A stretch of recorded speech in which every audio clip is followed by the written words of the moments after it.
Petite vidéo sur les électrodes utilisées lors de la pH-métrie. De manière classique, pour réaliser une mesure de pH, on réalise en fait une mesure de tension. Le pH-mètre est en fin de compte un voltmètre. C'est plutôt des millivolts qui sont plutôt utilisés en règle générale. Il faut donc deux connexions, deux points de mesure. Le premier va être constitué d'une électrode de référence, ici présente, qui est telle que son potentiel est fixé par des considérations qui sont chimiques liées à l'oxydoréduction. Ça, on le verra un petit peu plus tard. L'électrode est au calomèle saturé. Elle a un intérieur qui est rouge et un potentiel électrique qui est constant, qui vaut à peu près 0,2 volts, ou je ne sais plus trop.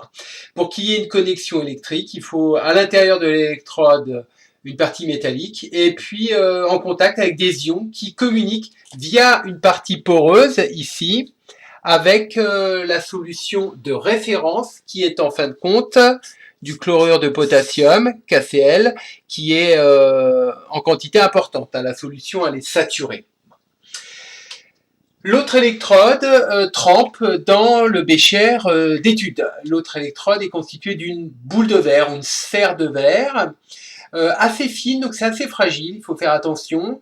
À l'intérieur, vous avez un fil électrique, en général en platine, qui trempe dans une solution à pH fixé et qui est relativement basse pH, proche de 0.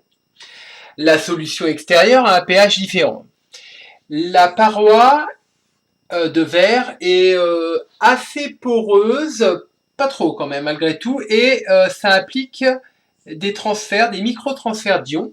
On se retrouve avec quelque chose qui est complètement équivalent aux échanges ioniques membranaires dans les cellules vivantes, ce qui fait que ça se polarise. Donc il y a une polarisation effectivement qui s'opère, je ne sais plus quel est le signe juste, et donc le fil électrique effectivement se retrouve effectivement polarisé. Il se trouve que le potentiel est lié au pH de manière proportionnelle ou s'il y a un petit décalage de manière affine, qu'importe. On mesure la tension U entre l'électrode de mesure, donc la boule de verre, et l'électrode de référence, qui nous donne donc ainsi, je le fasse un petit peu plus haut, je vais le refaire un petit peu plus haut, U égale le potentiel de mesure moins le potentiel de référence, qui nous donne ainsi A fois le pH plus une constante. Donc une relation affine entre le pH et la tension.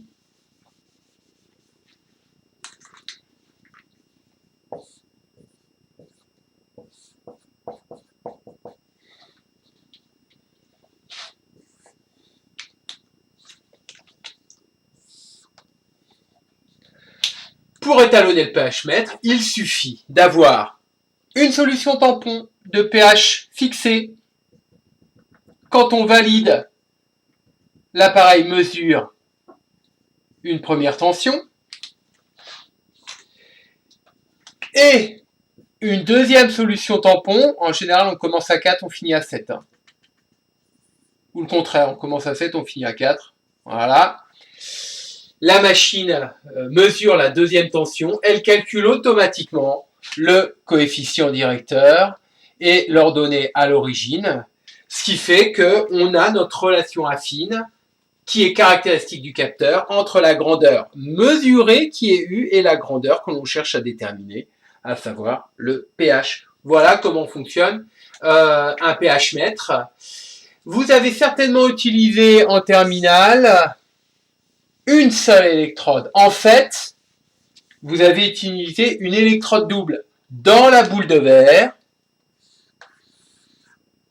Vous avez un premier fil qui va nous permettre d'avoir le potentiel de mesure et vous avez à l'extérieur un autre compartiment qui contient une solution de pH fixé et un second fil qu'on ne voit pas toujours très bien, comme ceci, et on mesure ainsi la tension entre ces deux fils, celui-ci et celui-là, ce qui fait que ça revient strictement au même, mais on n'a qu'une seule électrode. Il est parfois possible, dans le cas de la configuration à 2 électrodes, de dissocier les deux béchers ici, le bécher de référence et le bécher de mesure, comme c'est le cas ici. Pardon, là c'est dissocié. Il faut fermer le circuit électrique, d'où l'utilisation de ce qu'on appelle un pont salin, ce qui permet de faire une conduction électrique en utilisant une solution ionique. Mais parfois, on peut, si on le souhaite, c'est un peu moins précis, mais on peut mettre l'électrode de mesure directement dans le bécher, l'électrode de référence directement dans le bécher de mesure. On n'a pas besoin d'un second bécher ni de pont salin, mais en fait, ça c'est la meilleure situation.